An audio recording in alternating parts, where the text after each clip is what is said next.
Carlos Montouto, ¿qué hay? Buenos días. Hola, ¿qué tal? Buenos días a todas, buenos días a todos. Una semana más aquí en el Es lo que hay. Bien, pues como se puede imaginar la gente que nos está oyendo y también la que puede estar viendo a través de Internet, hoy el tema que toca es hablar de lo que os podéis, eso, os estáis imaginando. Carlos Montouto, como todos y todas debéis de saber ya a estas alturas, es profesional del derecho, no solo licenciado en Derecho, como hay muchos, montones, sino abogado en ejercicio. Por lo tanto, tiene una trayectoria profesional ya amplia y podríamos considerar eso de que es un jurista. Por lo que vamos a hablar a continuación sobre el tema de Errejón.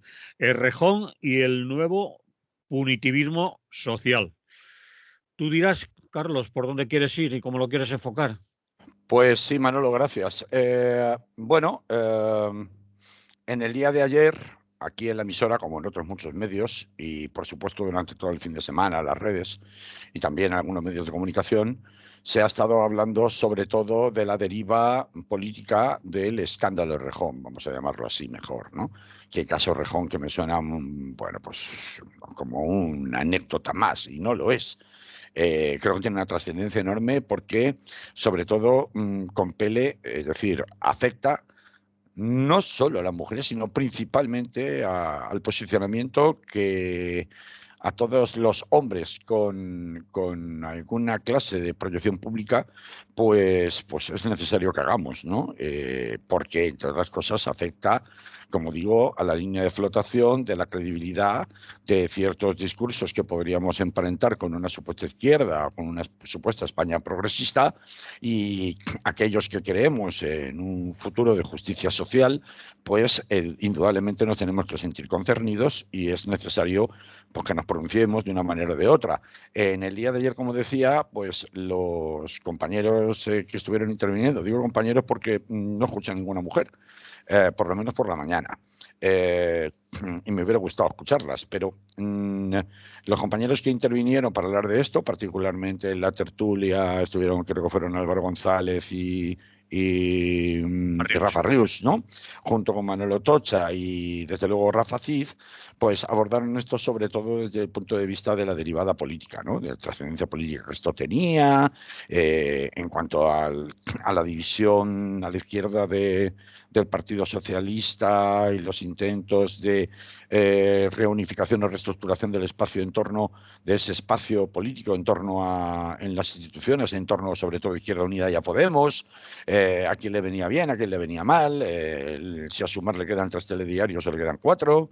Bueno, eso ya se planteó ayer, pero yo creo que quedó sin estirar el hilo que tiene más que ver con la cuestión de la cultura popular en relación a estos temas que resultan tan sensibles y tan escabrosos para colectivos tan importantes como es el de la mitad de la población en el caso de las mujeres y de la violencia machista. Y por ese mismo motivo, yo quería arrancar de un texto, un párrafo, que me vas a permitir, Manolo, que lea, porque no es muy largo, del artículo que en la página web de Radio Clara, de la radio, firma Rafa Cid con el título de Rejón y el gen neoliberal.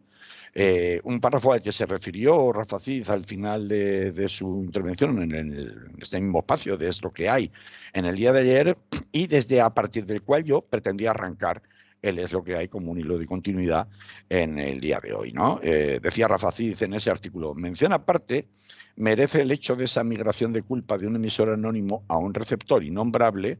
El emisor anónimo sería la mujer que publica un testimonio, mejor dicho, que remite un testimonio sobre una serie de experiencias desagradables habidas sin mencionarlo a Íñigo Rejón o con Íñigo Rejón. Por eso dice Rafa Cid, de un emisor anónimo a un receptor innombrable, más bien sería innombrado, por persona interpuesta, que es la periodista Cristina Fallarás en Instagram. Dice Rafa Cid, al parecer, la denuncia trascendió cuando la conocida escritora y periodista, que acabo de mencionar, incluyó en su cuenta de Instagram la confidencia de una mujer que había sufrido las vejaciones del portavoz de Sumar. Lo cual, dice Rafa, es un salto cualitativo en lo referido al modelo punitivo vigente. Por eso he comenzado con este titular de la punitividad, ¿no? Referido al modelo punitivo vigente, es un salto cualitativo, dice Rafa.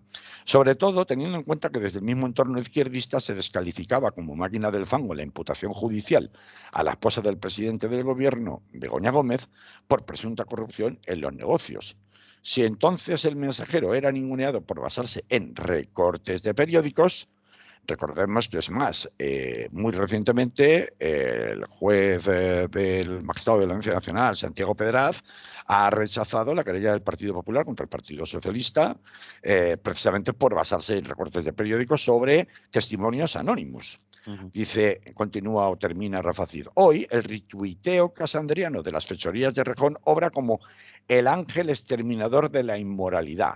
Gen rojo, concluye, gen neoliberal, el troquel dominante no ha cambiado. Bueno, yo, Manolo y oyentes, quiero arrancar desde aquí y antes de que alguien pueda interpretarme mal, porque a fin de cuentas tú y yo somos dos señores o señoros, según como se nos quiera ver, hablando de cosas donde en teoría pues a lo mejor no demostramos o aparentemente no demostramos la sensibilidad que algunas mujeres estiman que deberíamos tener, quiero dejar o aclarar mi posición como jurista y como hombre, dado que me siento concernido por todo lo que ha pasado con el asunto de Rejón en la parte moral y legal de las acusaciones que se han vertido contra él. La derivada política ya ha dicho que eso ya fue objeto de análisis en el día de ayer de forma exhaustiva aquí.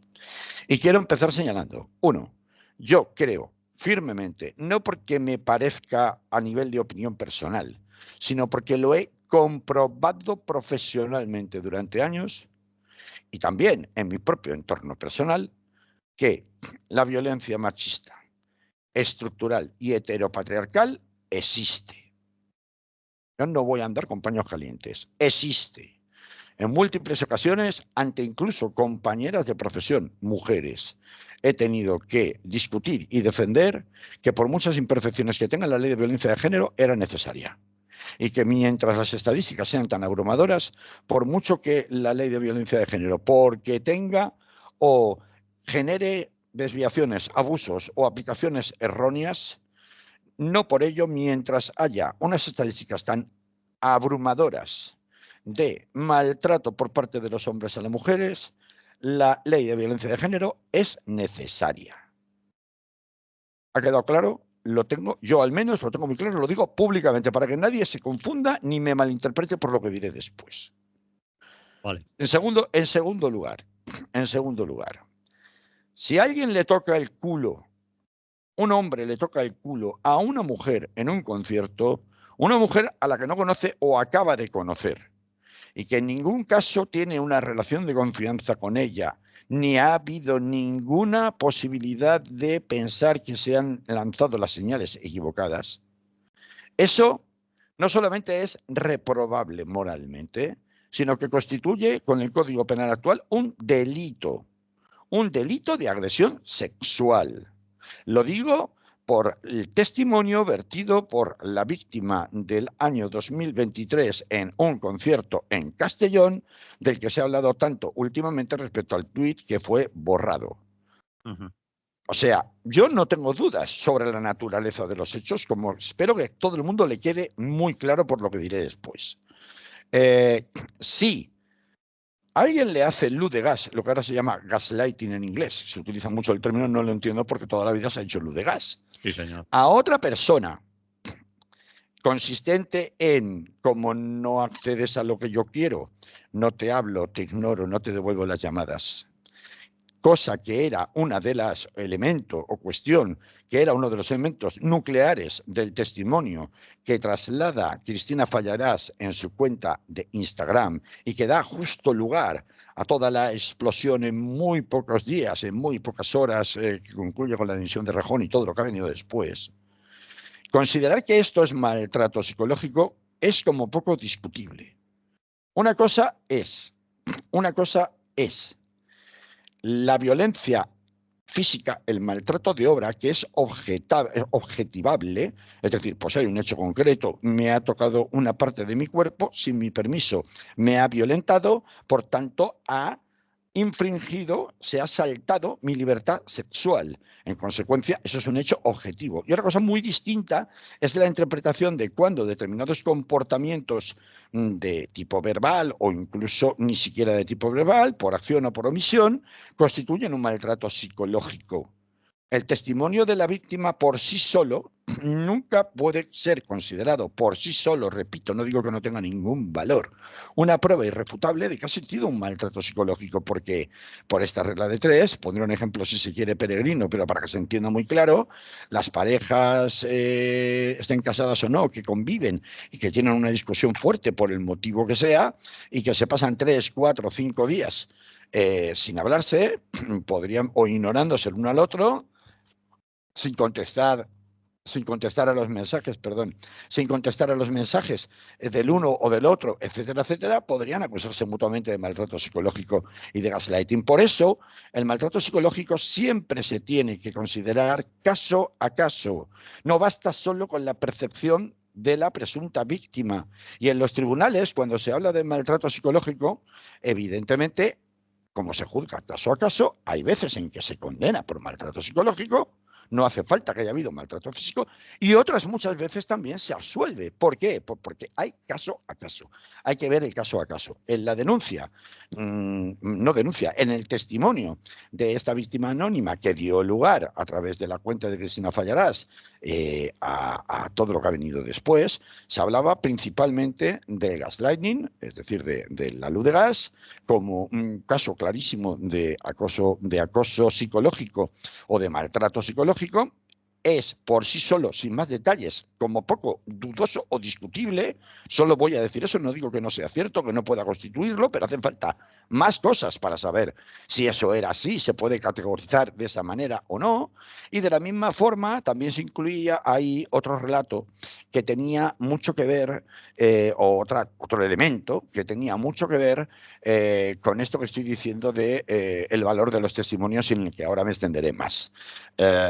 Bueno, también hablaba la presunta víctima o la denunciante, que no llegaba a ser denunciante como tal, porque era anónima, de que parece que este señor, Íñigo Errejón, pues si no accedías a las prácticas sexuales, digamos, no he utilizado el término aberrante, pero sí fuertes, de sexo duro, pues montaba en cólera y, bueno, de alguna manera coaccionaba para que accedieras si no lo hacías inicialmente. No explica ese testimonio si finalmente esas prácticas no consentidas se dieron o no se dieron. Bueno, ¿por qué me he entretenido en contar esto? Porque, vamos a ver, después de estos dos testimonios del tuit de la semana pasada, del tuit borrado en 2023, que ha traído por la calle de la amargura, sobre todo por las explicaciones que ha tenido que dar, primero Más Madrid y después la propia Yolanda Díaz al frente de Sumar, en la tarde de ayer, se supo que empezaron a aflorar toda una serie más de testimonios a través de la misma cuenta como un espacio seguro, y ahora hablaremos del tema de los espacios seguros también, pero sobre todo y más importante, por la noche, esa misma noche, después de ya conocerse la carta de Rejón, pues se conoció que ya sí existía por vez primera una denuncia formal por parte de una actriz y presentadora llamada Elisa Mulia, o Mulia ante la policía.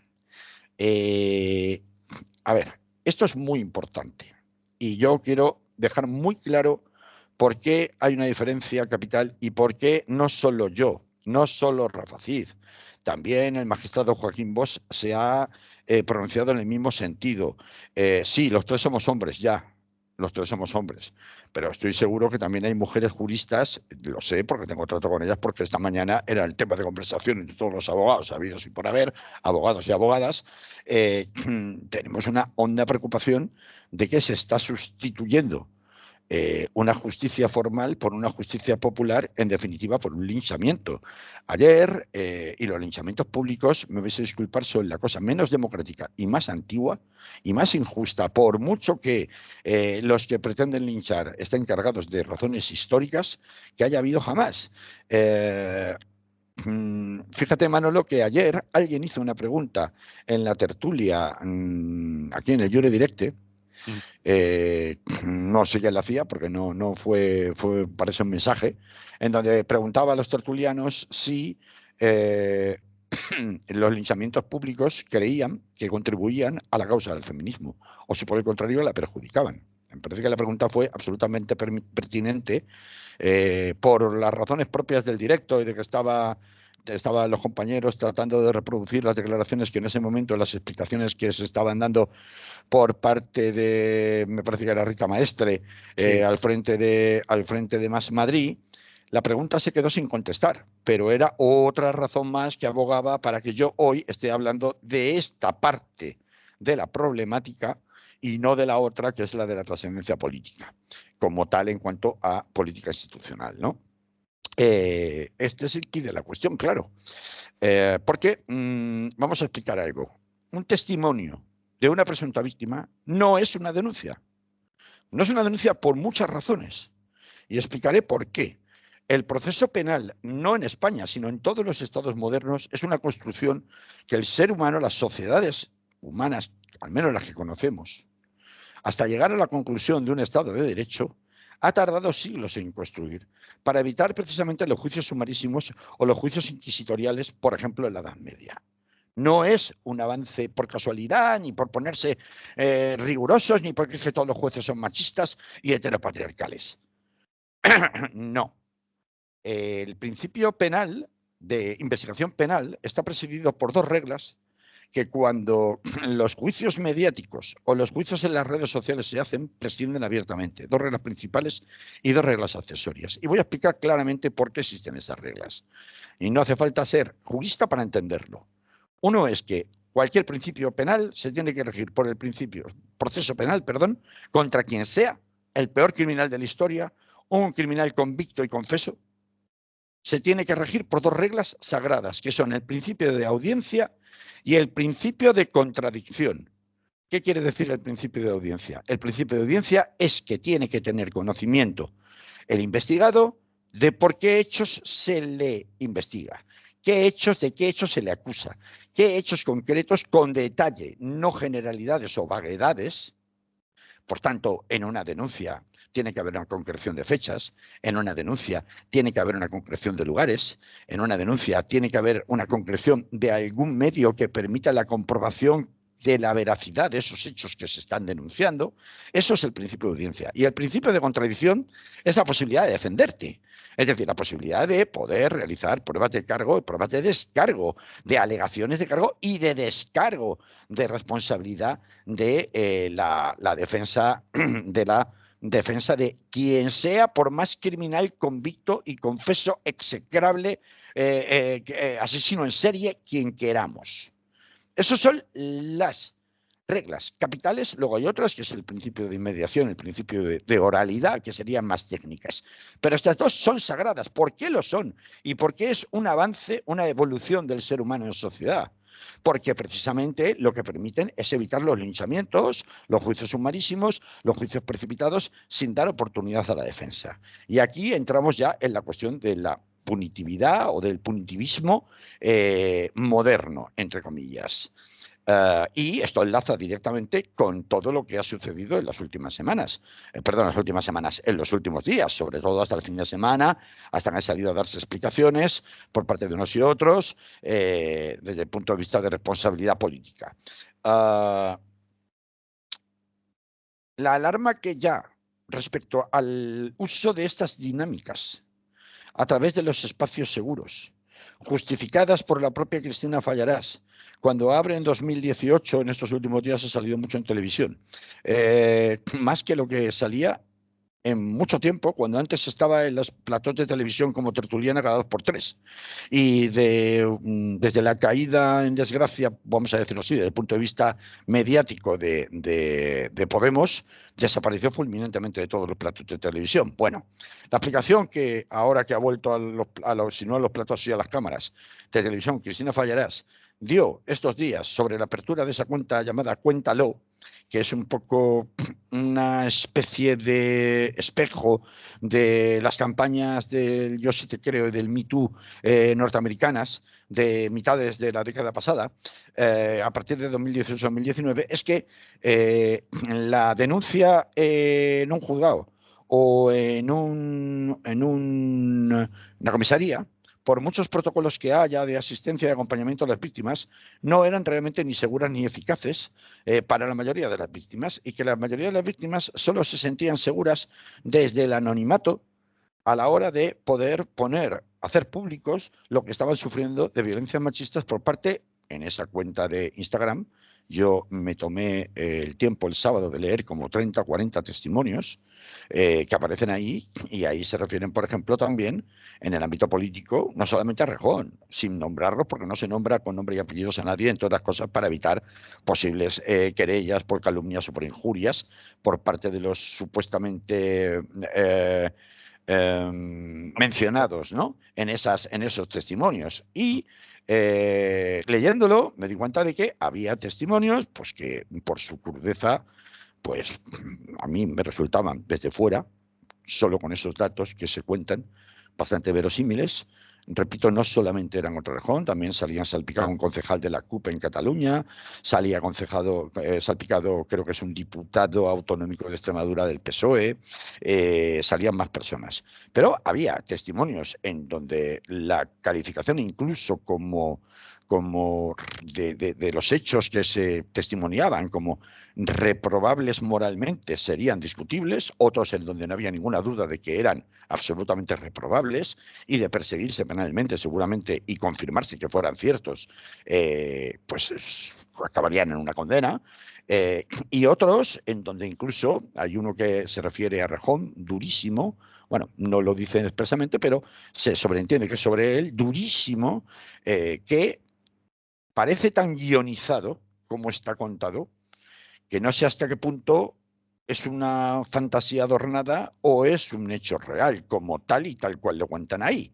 Es decir, lo que pretendo contar es que de toda la playa de testimonios que tuve la oportunidad de ver ahí, en ese espacio aparentemente seguro, en donde las mujeres en confianza desde el anonimato pueden contar las múltiples experiencias que no se deberían hacer públicas de otra manera a través de una denuncia con nombre y apellidos dirigida contra una persona concreta, dando pelos y señales del asunto, estos testimonios, pues había algunos más verosímiles, otros pues más dudosos, otros poco creíbles, al menos desde fuera, en el mero relato, porque es lo único que se tiene cuando uno lee el testimonio. Claro, convertir el testimonio en una categoría sin contrastar, que permite establecer una conclusión pública de que tal persona con un perfil público es esto, aquello o lo de más allá, primero, es una violación del principio de presunción de inocencia.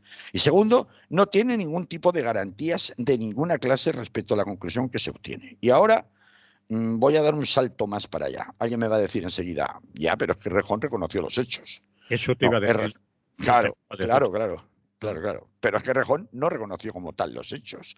En la carta que él publica, dice que ha cometido actuaciones impropias, pero no dice cuáles.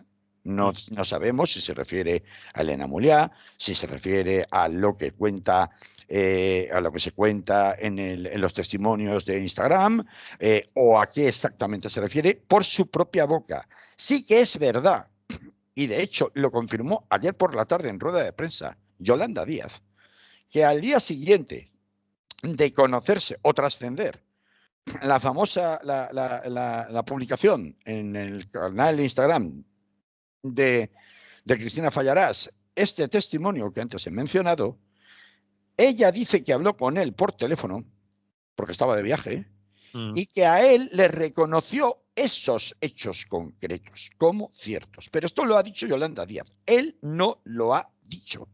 Veremos lo que dice cuando el juez le llame a declarar por la denuncia sí presentada de Elena Muliá, ¿no? de la actriz y presentadora. Me importa mucho remarcar esto porque en la comparecencia de prensa de Yolanda Díaz el día de ayer, insistió mucho, ella también, que también es abogada, con el hecho de que las víctimas tenían que comprender que tenían que denunciar, porque estamos en un Estado de Derecho, esto no son palabras mías, son palabras de ella. Sí, Y sí. esa era la razón que ella daba de por qué no habían funcionado los protocolos de prevención de violencia machista en ninguna de las organizaciones políticas, porque no se pueden activar si no hay una denuncia previamente presentada como tal y un testimonio en Internet, en una red social, no es una denuncia. No Que sé quede cuántas claro. veces lo tendré que decir. Sí, sí, que quede claro. Y entonces ella decía que esa era la razón y decía, porque ni en los protocolos de prevención, en las empresas, ni en las organizaciones políticas, ni en ningún otro tipo de organización colectiva, dado que estamos en un Estado de Derecho, pueden funcionar los protocolos si no hay una denuncia previa. Y animaba a la gente a denunciar. Pero acto seguido hacía algo muy curioso y era sacar pecho, entre comillas, de la forma tan contundente en la que ella había actuado, saltándose el procedimiento administrativo que se aplica cuando hay una persona, en la cual pues se encuentra incurso en unas responsabilidades dentro de una organización o una corporación de derecho público. Un partido político es una organización de derecho público, no es una empresa privada que tiene una farmacia en una esquina, ¿vale? Y se salta el procedimiento en cuanto a que expulsa en 24 horas y se le retiran de todos los cargos orgánicos a Íñigo Errejón en Sumar sin el expediente administrativo. ¿Esto qué significa? Significa que lo que es un ejemplo que pretende dar de contundencia en la reacción y de que no le tiembla la mano a la hora de no consentir actuaciones machistas dentro de su partido, al mismo tiempo es una quiebra, un muy mal ejemplo de cómo me salto las garantías a las que cualquier persona tiene derecho con un procedimiento tan inquisitorial como es: ya me estás presentando la dimisión o te corto la cabeza y todavía cuento más cosas. Y presentas la renuncia al acta de diputado, etcétera, etcétera, etcétera. Vamos a ver, al margen de que Yolanda Díaz incurra en esta evidente contradicción de, por un lado, pedir a las víctimas que denuncien, porque si no, no se activan los protocolos de prevención, y por otro lado, saltarse ella misma los propios protocolos de prevención al ahorrarse el expediente disciplinario, es evidente que ese resabio autoritario en en la reacción contra comportamientos que nos parecen execrables, sigue estando ahí, entre particularmente las fuerzas de izquierdas. Y aquí voy a la parte final de lo que pretendo poner encima de la mesa, aunque a algunas personas seguramente les va a disgustar, de nuestros oyentes. En realidad, todos coinciden con que un testimonio nunca puede tener el valor de una denuncia, formalmente hablando, no solo por las consecuencias legales que pueda tener, sino por la posibilidad de evitar los linchamientos públicos cuando puedan ser injustificados o los abusos que estos puedan tener, en donde no hay ninguna presunción de inocencia. Que sí, que ya, que Rejón ha reconocido, bueno, resulta que Rejón no exactamente, bien, pero hablo en general. Esto nos lleva al siguiente punto. Si tenemos claro que un testimonio en redes o 1000 testimonios en redes apuntan a los comportamientos inaceptables de una determinada persona, tendremos que determinar si son comportamientos inaceptables desde el punto de vista moral o desde el punto de vista legal. No siempre es lo mismo, sobre todo cuando estamos hablando de comportamientos sexuales. Otra cosa distinta es cuando estamos hablando de directamente agresiones sexuales, como la de tocar el culo que antes he mencionado, o lo que denuncia en su denuncia formal Elisa Mulia, ¿no? De esto bastante escabroso, ¿no? De te cojo de los brazos, te tiro a la cama, cierro el pestillo y me saco el miembro viril allí delante porque pretendo tener una relación sexual contigo a la que te estoy forzando porque yo no te la estoy permitiendo, ni la he consentido, ni la quiero, ¿no? Sería una agresión sexual en toda regla. Bien, haya uno o haya 1000 testimonios, independientemente de que Es verdad que nadie puede obligar a una mujer a que exteriorice lo que está pasando como víctima de una agresión sexual a través de una denuncia y que ella tiene derecho a elegir cuándo y de qué forma exterioriza públicamente ese sufrimiento. Y yo en eso estoy de acuerdo. Y puedo entender a Cristina Fallarás cuando dice, abro este espacio porque es un espacio seguro. También tenemos que ser conscientes de las consecuencias del alcance limitado que tienen expresar estos sufrimientos de forma incompleta.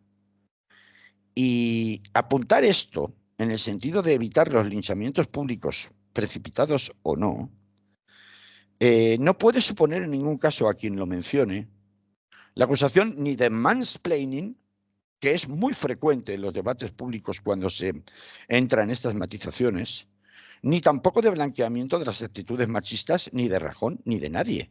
Porque hay una llamada constante a los llamados hombres aliados o aliades, no solamente desde las luchas feministas, también desde otras luchas interseccionales, como son, por ejemplo, las luchas antirracistas, en donde permanentemente se pide la implicación directa del posicionamiento público de los aliados de esas luchas, aunque no resulten concernidos directamente porque se les necesita. Si esto es así, lo que no puede ocurrir es que cuando haya disensión, automáticamente o matizaciones, o se diga, pues sí, efectivamente, vamos a ver, por lo que parece, este señor Errejón era un depredador sexual. Un depredador sexual es una persona moralmente repugnante, por un lado. Por otro lado, es una persona que, con las responsabilidades públicas, el discurso político que tenía, era un hipócrita, era un falso. Y por último, y además se aprovechaba de ello, con lo cual era peor. Y por último, eso tiene responsabilidades penales, legales, no las podrá tener mientras no haya una denuncia judicial. ¿A las víctimas les importa tanto esto como que se destape o descare, es decir, que tenga responsabilidades penales y pague pues, criminalmente por sus hechos o sus fechorías? ¿A las víctimas esto les importa? Pues hombre, dependerá qué víctima, ¿no? A víctimas que sí, y por eso algunas denuncian, y víctimas que prefieren no hacerlo. Pero establecer como un dogma de fe que lo que se cuenta en un testimonio que no se puede contrastar y que además es anónimo y que además es incompleto en cuanto a las circunstancias donde se producen los hechos que se cuentan en ese testimonio, implica necesariamente que se tenga que acoger o dar por bueno ese testimonio como verídico e incontestable, como un dogma de fe en definitiva. Esto, en mi opinión, estoy dando mi posición, probablemente otros oyentes y oyentas tengan otra, es inasumible. Inasumible para las propias luchas interseccionales surgidas o identificadas a través del movimiento woke, es decir, las luchas identitarias. Es inasumible, porque genera un desgaste gigantesco, porque aleja precisamente a las personas a las que estáis apelando, que en este caso son los hombres, para que se acerquen y compartan vuestra lucha con otros hombres que ni siquiera tienen claro las premisas de las que yo he partido en esta intervención acerca de la existencia de la violencia machista estructural, etcétera, etcétera, etcétera. Ese tipo de reacciones yo las puedo comprender. Yo puedo comprender que la indignación que se produjo entre el colectivo feminista y entre las mujeres en general, cuando se empezaron a conocer las distintas noticias que se sucedían sobre el caso de Rajón, fue tan grande que no era momento para plantear un momento, pero tiene que haber una autocrítica respecto a qué mecanismos de reacción se producen, porque no puede taparlo todo el hecho de que estemos denunciando que la justicia en España es heteropatriarcal. No puede taparlo todo. Eso no puede ser un cheque en blanco que los jueces de la manada digan lo que digan o que los jueces del caso de Murcia digan lo que digan. No puede serlo. Eso es una trampa. Aquí también habrá que hacer un poco de autocrítica si queremos no excluir al otro 50% al que estamos diciendo que se tiene que sentir concernido y sin cuya participación esta lucha nunca se ganará. Y esto es todo lo contrario de lo que hemos visto este fin de semana. Repito que yo entiendo perfectamente que era un momento poco oportuno para plantear un debate sosegado sobre estas cuestiones de los excesos del punitivismo actual desde el punto de vista social.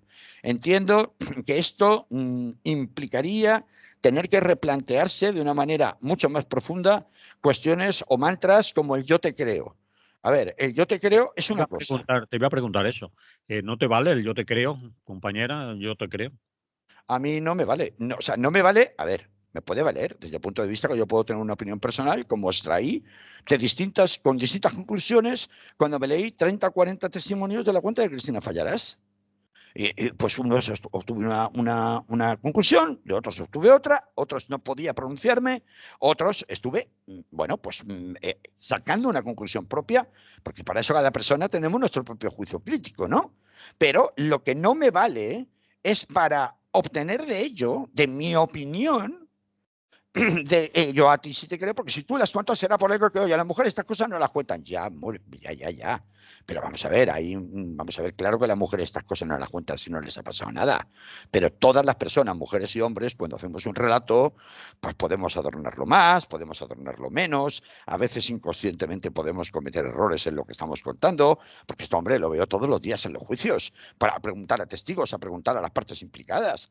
Es decir, estas cosas a veces han pasado hace tiempo, se han enterrado. No estoy diciendo con esto que estén mintiendo voluntariamente. ¿Cómo lo voy a decir? Yo no soy quien para decir semejante cosa.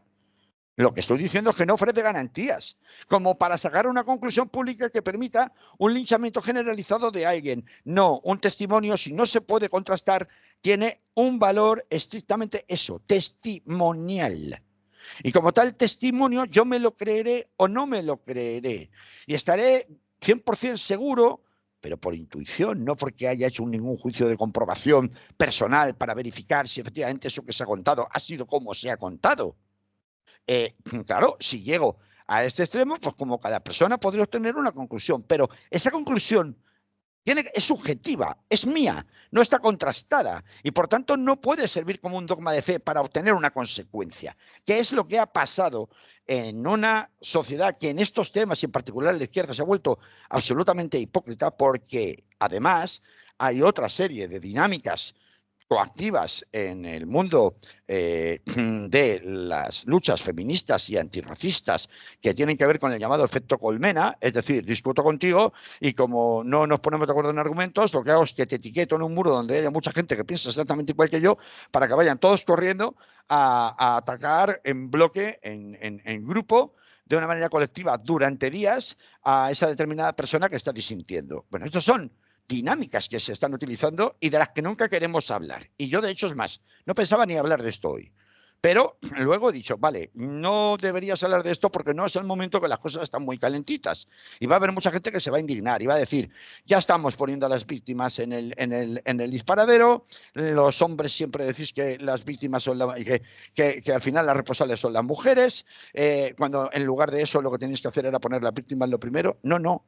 Si es que yo empecé diciendo, las víctimas, claro que tienen que ser lo primero, pero cuando haya quedado claro que son víctimas. Y no estoy diciendo con eso que las que hacen testimonios anónimos no puedan serlo. Muy probablemente lo son.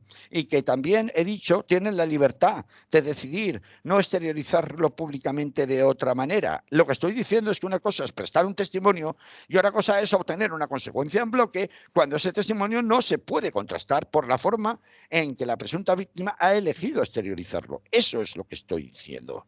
Si no se quiere entender es porque, evidentemente, hay una serie de discursos políticos que han estado instalándose en este país, tanto en organizaciones sociales como también en partidos políticos, en donde este clase de contradicciones y de excesos no se quieren cuestionar porque lo romperían el discurso. Yolanda Díaz ha dicho, no les quepa a ustedes duda, no tengan duda de que hubiera reaccionado exactamente de la misma forma cuando en septiembre de 2023 se conoció lo del hilo en tuit que luego fue borrado del concierto de Castellón. Hubiera actuado exactamente igual, de tener el mismo conocimiento que he actuado ahora cuando he tenido conocimiento del testimonio de Cristina Fallarás. No, bueno, vamos a ver, si a mí me parece muy bien. Si a ti hablas con Íñigo Rejón y Íñigo Rejón te reconoce en privado que son ciertos los hechos, lo ideal es que Íñigo Rejón hubiera salido a reconocer como ciertos los hechos, cosa que no hizo. Precisamente Yolanda Díaz decía que rechazaba completamente el contenido unilateral de la carta que Íñigo Rejón había publicado unas horas después de la conversación que había tenido con con, con el propio Íñigo Errejón, ¿no? Entonces, todo eso está muy bien, pero lo que parece muy evidente es que a la pregunta que hizo ayer el oyente en Jure Directe de si los linchamientos públicos basado en testimonios anónimos son beneficiosos o contraproducentes para el feminismo, y dado que esto ya no es una cuestión solo de mujeres, y a mí, por tanto, que se me descalifique a mí o a cualquier otro hombre o a cualquier otro blanco en el tema de las luchas antirracistas o no racializado, por el mero hecho de ser hombre o de ser blanco, me da igual cuando se nos está llamando a posicionarnos públicamente, pues respondiendo a esa petición de posicionamiento público, yo le respondo a la oyente o a la oyenta que hizo ayer esa pregunta. Y le digo, desde mi posición como persona que cree sin ninguna duda en la existencia de un agravio histórico frente a las mujeres, que cree sin ninguna duda respecto a la existencia de una violencia machista y heteropatriarcal instalada hasta la médula en una sociedad pseudocatólica como la española, vamos a decirlo así. Mi respuesta es que le perjudica ese tipo de dinámicas más que le beneficia. Y si alguien me responde con toda legitimidad, oye, pero es que si no hubiera sido por lo de Cristina Fallarás, esto no hubiera pasado, Íñigo Errejón seguiría ahí y le seguirían habiendo tapado. Porque es lo que hizo Más Madrid cuando se supo lo del hilo del tuit de Castellón de 2023. Por tanto, ¿qué me estás diciendo tú acerca de que no tienen valor esos testimonios? No, los testimonios pueden tener valor. Es la correa, valor en el sentido limitado que lo tienen. Es la correa de transmisión que ha venido después. ¿Por qué es a través de Cristina Fallarás? Bueno, pues porque ella es la que ha abierto la cuenta esa del Cuéntalo. Bueno, pero hay otras con figuras públicas como Anabel Alonso, por ejemplo, la actriz muy conocida en Twitter, que es un poco el azote de los fachas en Twitter en estos temas de igualdad. ¿Por qué en este momento? ¿Quién ganaba con esto y no se abrió este melón antes? ¿Cuándo se presentó ese testimonio o recibió Cristina Fallarás ese testimonio? Porque una cosa es cuando lo recibes y otra cosa es cuando lo publicas. ¿Tuvo algo que ver Cristina Fallarás en esto? Pues hombre, yo no lo sé. Si después del testimonio, y aquí ya no estamos hablando de las víctimas, no le estamos quitando ni un ápice de dignidad y de legitimidad a las víctimas en este análisis, yo no lo pretendo hacer. No estoy blanqueando el comportamiento de Errejón, ni poniendo o culpabilizando a las víctimas de lo que pasa después. Ojo, nada más empezar a correr por las redes el testimonio de esta cuenta de Cristina Fallarás, donde no se menciona a Errejón, pero ya se empieza a decir que esto parece que tiene que ver con Errejón. Resulta que el diario Público, con el que tiene vinculación muy directa con sus órganos más directivos, la periodista Cristina Fallarás, y con la que colabora, de hecho, el diario Público, resucita el tuit borrado que tenían guardado prácticamente en horas. Pues mira, yo hablando de la correa de transmisión, es decir, lo que pasa desde que una persona afectadísima y agredidísima, que no sabe qué hacer ni cómo recurrir para contarle lo que está sufriendo, manda un testimonio a un lugar donde cree que puede ser un espacio seguro para ella. Lo que pasa desde ese momento hasta que esto se convierte en una cadena de acontecimientos que ni siquiera termina con la presentación de la carta de renuncia de Íñigo Errejón, es justamente lo que a mí me preocupa más. Porque se extraen conclusiones inmediatas que suceden en horas, sin ningún contraste público, sin ninguna posibilidad ni siquiera de defensa en muchos casos. En este caso parece que Íñigo Errejón decidió renunciar a su propia defensa, o matización o alegaciones del tipo que sea, hizo una defensa verdaderamente peculiar bueno, básicamente ininteligible en términos políticos, que ya estuvisteis analizando mucho ayer, y lo que ha pasado después, por tanto, es lo que me preocupa. No por el tema de Íñigo Errejón en particular, que me da igual, que pague lo que tenga que pagar, faltaba más, como cualquier hombre que haga ese tipo de cosas. Si se confirman esos hechos a través de un procedimiento mínimamente arreglado, que tenga garantías, porque estamos en un Estado de Derecho, es verdad, Yolanda Díaz. Esto debe ser un Estado de Derecho porque es un avance democrático. El que todo el mundo tenga derecho a defenderse y que se respete el principio de presunción de inocencia, cosa que no existe en los linchamientos de las redes sociales. No solamente no existe para el acusado de haber cometido actos que, a juicio de la opinión pública, parecen execrables, sino también para aquel que ose cuestionar un poco esa línea de pensamiento global de colmena que se tiene o que se crea en las redes sociales. Esto es el mantra, el caldo de cultivo que también cabe extraer como consecuencia para reflexionarlo más despacio en las organizaciones, no solo políticas, sino también sociales y de nuestros entornos, a la hora de mejorar este tipo de connotaciones negativas para evitar, como digo, ese efecto colmena de las redes sociales que es tan altamente peligroso y que permite, pues en el espacio de menos de 24 horas, descabalgar la carrera política de un personaje tan influyente en los últimos 10 años como ha sido Íñigo Rejón en la política española. No porque sea Íñigo Rejón tiene que tener ninguna clase de contemporización, por supuesto que no, ni de trato de favor, solo faltaba, todo lo contrario, hay que exigirle un plus de moralidad ejemplar y de ejemplaridad. Si está clarísimo, nadie discute esto. Pero también es verdad que este punitivismo llevado a veces al extremo es una regla, un mantra, unas dinámicas que se han convertido, no diré que en estructurales, pero sí demasiado frecuentes cuando ocurren este tipo de cosas y que lo que provocan es alejar muchas veces a muchos hombres, en este caso, porque estamos hablando de temas de feminismo, que no se atreven a decir públicamente lo que piensan, precisamente porque, bueno, luego en privado harán lo que les parezca, pero no se atreven a decir públicamente lo que piensan por temor a ser tachados de machistas, a ser tachados de que están blanqueando el machismo, etcétera, etcétera, etcétera. Entonces, yo siento haber sido tan áspero, si se quiere, respecto a estas consideraciones, estos análisis que también cabe extraer para mejorar, no para criticar, entendiendo, repito, la indignación generalizada y el agravio histórico y secular, es decir, de siglos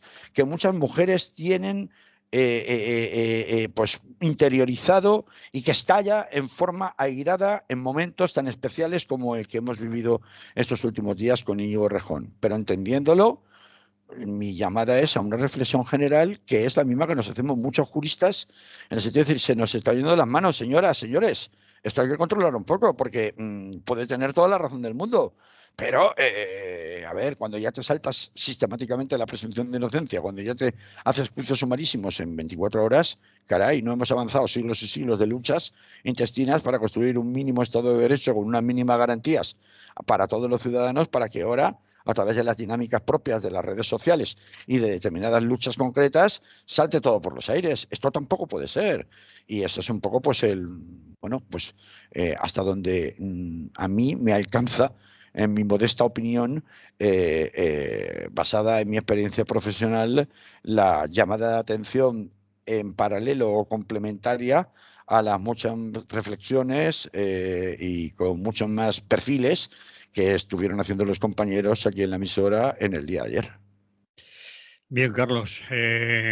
Amplia explicación, interesante en cualquier caso, pero solo nos quedan 4 minutos.